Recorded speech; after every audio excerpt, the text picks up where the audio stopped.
Television के सभी दर्शकों को नमस्कार। भविष्य मालिका के 8वें एपिसोड में आपका स्वागत है। जैसा कि हमने पिछले एपिसोड में आपको बताया कि भारत चीन पाकिस्तान युद्ध के साथ ही विश्व युद्ध आरंभ होगा और इसी के पश्चात भगवान कल्कि अपनी संपूर्ण शक्ति के साथ भक्तों के सामने प्रकट होंगे। वैसे तो ये समय 2020 से 2030 के मध्य ही देखा जा रहा है, किंतु देश काल के अनुसार ये समय थोड़ा आगे पीछे भी हो सकता है। भविष्य मालिका पुराण में लिखा है कि सतयुग का आरंभ 2030 से होना है और 2038 तक भगवान कल्कि सारे संसार में धर्म संस्थापना का कार्य संपूर्ण कर लेंगे। उसमें यह भी लिखा है कि जिस स्थान पर भगवान प्रकट होंगे उसी स्थान से वे शासन करना आरंभ करेंगे। वैसे तो लिखा है कि कल्कि भगवान का जन्म संभल नामक क्षेत्र में होगा, किंतु यदि उत्तर दक्षिण मध्य पूर्व भारत की बात करें तो संभल नाम के कई क्षेत्र मिलते हैं। ऐसे में बड़ा प्रश्न ये है कि संभल भारत के किस क्षेत्र से संबंधित होगा। वैसे उड़िया ग्रंथों में ओडिशा के संभल ग्राम को ही भगवान के प्राकट स्थल को बताया गया है, किंतु सारे भारत के विद्वान अपने अपने संभल क्षेत्र को भगवान के अवतार से जोड़कर देख रहे हैं। विश्व युद्ध के पश्चात संसार में ऐसी परिस्थितियां उत्पन्न होंगी जिसे संभालने के लिए कल्कि भगवान पूरे संसार के भक्तों को एकत्र कर सुधर्मा सभा की स्थापना करेंगे। ये धर्म सभा जिस स्थान पर आयोजित होगी वही होगी भगवान कल्कि की राजधानी। अब प्रश्न ये है कि आखिर धर्म सभा की स्थापना कहाँ होगी, तो चलिए आपको इस बारे में भी जानकारी प्रदान करते हैं। कहा जा रहा है कि भगवान कल्कि की राजधानी पृथ्वी का एक ऐसा क्षेत्र होगा जो कि पृथ्वी का सबसे प्राचीन खंड के रूप में विख्यात है। वैसे तो भविष्य मालिका पुराण में ये स्थान ओडिशा के गिरिजा क्षेत्र जाजपुर में पड़ता है, किंतु भारत में कई स्थान इस नाम से जाने जाते हैं। अतः अब आपको भी ये स्थान खोजना होगा और निर्धारित करना होगा कि वास्तविक जाजपुर कौन सा है। वैसे आपकी जानकारी हेतु बता दें कि भगवान विष्णु द्वारा माता गिरिजा यानी पार्वती जी को यह स्थान सबसे पहले प्रदान किया गया था। आप आज भी जाजपुर की गिरिजा देवी के दर्शन कर सकते हैं। इसी जाजपुर को पृथ्वी का सबसे प्राचीन खंड माना जाता है। इसी जाजपुर में नारद जी वीणा बजाते हुए प्रकट होंगे। यहीं श्री ब्रह्मा विष्णु एवं महेश भी प्रकट होंगे और भगवान कल्कि इसी जाजपुर में सुधर्मा सभा का आयोजन करेंगे।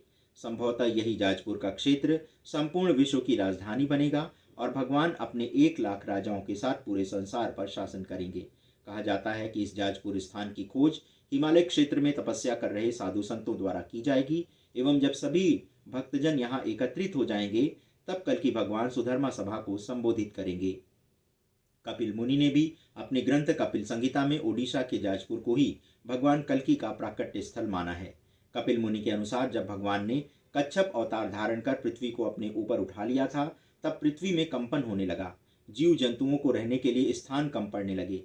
तब ब्रह्मा जी ने भगवान विष्णु से पूछा कि अब सृष्टि का निर्माण तो उन्होंने कर लिया है, किंतु पृथ्वी के बिना स्थिर हुए इसे बसाया नहीं जा सकता। ऐसे में क्या करना होगा।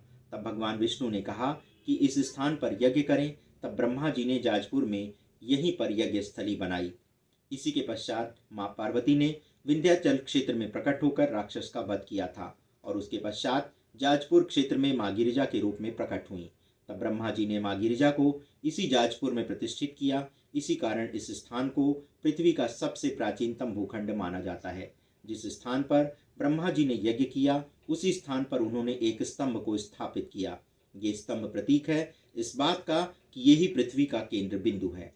ब्रह्मा जी ने पूरे पृथ्वी पर कहीं भी स्तंभ की स्थापना नहीं की है, मात्र इस स्थान पर की, क्योंकि यहीं पर उन्होंने यज्ञ किया था। इसके पश्चात उन्होंने माँ गंगा का आवाहन किया। कहा जाता है कि पृथ्वी पर वृद्ध गंगा के रूप में गंगा माता सबसे प्राचीन रूप में जाजपुर में ही बह रही हैं। यहीं पर ब्रह्मा जी ने माँ गिरिजा पार्वती को भी स्थापित किया है। इसीलिए यहाँ की माता गिरिजा को आदि माता भी बोलते हैं। इसी के पश्चात यहाँ पर यज्ञ हुआ था। तो ऐसा कहा जा रहा है कि कलयुग के समापन पर भगवान कल्कि ओडिशा के जाजपुर के गिरिजा क्षेत्र में ही सुधर्मा सभा का आयोजन करेंगे, जिसमें सारे संसार के देश के भक्त एवं साधु संत सम्मिलित होंगे। तो दर्शकों, भविष्य मालिका वेब सीरीज के इस अंक में आज बस इतना ही। आपको हमारा ये प्रयास यदि अच्छा लगा तो इसे लाइक, शेयर और सब्सक्राइब करना मत भूलिएगा, क्योंकि कहा जा रहा है कि जब भविष्य मालिका पुराण के बारे में सारे संसार में प्रचार प्रसार हो जाएगा तभी कल्कि भगवान अवतार लेंगे।